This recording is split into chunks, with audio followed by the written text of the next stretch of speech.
আসসালামু আলাইকুম এভরিওয়ান, আমি নাহিদুল আরাফাত ওয়েলকাম করছি কম্পিউটার গ্রাফিক্সের আরো একটি নতুন ভিডিওতে। তো আজকে আমরা যেটা শিখবো সেটা হচ্ছে কম্পিউটার গ্রাফিক্সে ব্রেসেনহাম সার্কেল ড্রয়িং অ্যালগোরিদম।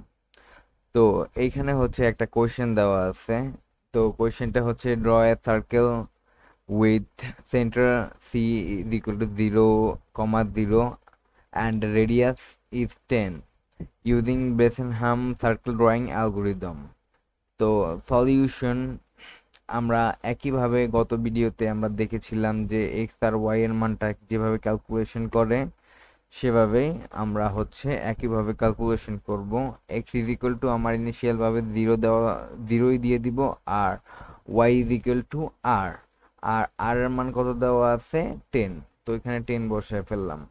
আর পি এর মান যেটা ক্যালকুলেশন করব সেটা হচ্ছে রুলস আছে 3 - 2r। তো এখন এইখানে 3 থেকে 2 ইন্টু আর করলে কত হয়? -17। আচ্ছা, এখন হচ্ছে আমাদের পি এক্স আর ওয়াই এর মানটা বের করব।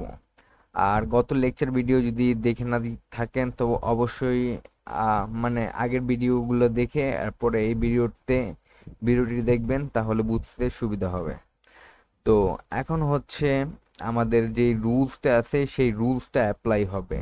এখন হচ্ছে আমাদের যদি পি এর মানটা কত, পি এর মানটা যদি 0 এর থেকে বড় হয় তাহলে হচ্ছে আমাদের এক্স এর মান 1 বাড়বে, ওয়াই এর মান 1 করে কমবে, আর পি হচ্ছে আমাদের p+4 × x - y + 10 আকারে বাড়বে।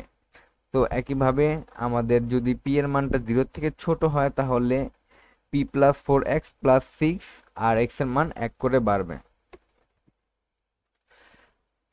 আচ্ছা,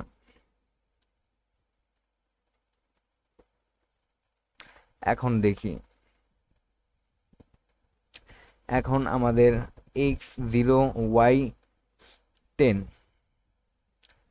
x0 আর y10 আমরা এই মানটা পেয়ে গিয়েছিলাম, তো আমরা x0 আর y10 বসায় দিলাম, আর xy 0 আর 10 এখানে বসায় দিলাম। এখন হচ্ছে আমাদের আহ আমরা পি এর মান কত পেয়েছি? পি এর মান পেয়েছিলাম হচ্ছে -17। আর -17, তো পি এর মানটা হচ্ছে আমাদের এই যে এখানে ক্যালকুলেশন করছিলাম, তো আমরা পি এর মানটা হচ্ছে আগে বসায় দিব -17। এরপরে হচ্ছে আমাদের কত, এক্স এর মান বাড়ছে 1 করে, এক্স এর মান বাড়লাম 1। আর আচ্ছা, দুঃখিত, এখন যেহেতু আমাদের 0 এর থেকে ছোট, 0 এর থেকে ছোট গেলে আমাদের সেকেন্ড ফর্মুলাটা। তো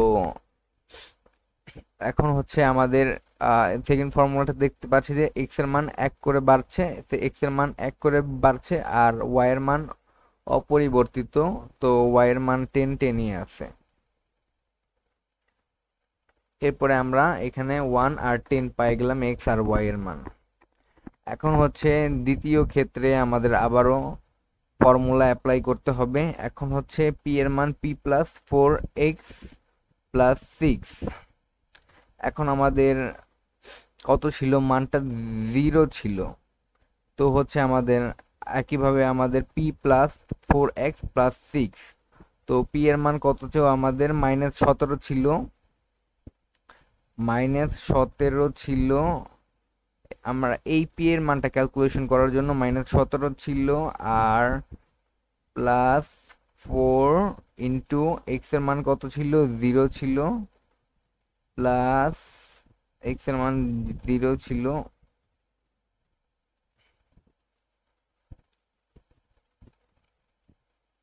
এক্স এর মান 0 +6। তো এখন এখানে আমাদের এটা আসবে 0ই, -17 + 6 করলে আমাদের আসতেছে কত? -11। তো আমাদের এই যে এখানে মানটা আসছে কত? -11। আচ্ছা, এখন আবার হচ্ছে আমাদের কত, আবার আমরা মানটা পেয়েছি মাইনাসে। তো আমাদের এক্স এর মান 1 করে বাড়বে, ওয়াই এর মান অপরিবর্তিত থাকবে। তো এখানে 2 আর 10। এখন হচ্ছে আমাদের আবারও পি এর মানটা ক্যালকুলেট করতে হবে। তো পি এর মান আমাদের কত বের হয়েছে? -11। এখন -11 কি আমাদের 0 থেকে ছোট নাকি বড়? তো অবশ্যই আমাদের ছোট। আবারও দ্বিতীয় রুলসে যাবে। দ্বিতীয় রুলসে যাওয়ার পর আবারও আমাদের পি এর মানটা ক্যালকুলেট করব। পি এর মান ক্যালকুলেট করলে আমাদের আবার আসে -1। এরপরে যদি আমাদের মানটা প্লাসে আসে তাহলে আমরা এই সূত্র অ্যাপ্লাই করব। এই সূত্র অ্যাপ্লাই করার পর হচ্ছে আমাদের দেখতে পাচ্ছি যে আমাদের এই মানটা এক্স এর মান 1 করে বাড়ছে আর ওয়াই এর মান হচ্ছে 1 করে কমছে। 10 ছিল 9 হয়ে গেছে, যে 9 হয়ে গেছে। আর পি এর মানটা ক্যালকুলেট করতে এখানে বসে দিলামই। তো এরপরের ফ্লপে আমরা দেখতে পারতেছি যে -5 আসছে। এরপরে আমরা সবার শেষে দেখতেছি যে আমাদের মান দুইটা সমান হয়ে গেছে। তখন হচ্ছে আমরা এই অ্যালগোরিদমটা স্টপ করে দিব। তো এটাই ছিল হচ্ছে বেসেনহাম সার্কেল ড্রয়িং অ্যালগোরিদম। তো ভিডিওটি ভালো লাগলে অবশ্যই চ্যানেলটি সাবস্ক্রাইব করে দিবেন এবং ভিডিওতে লাইক করে দিবেন। ধন্যবাদ।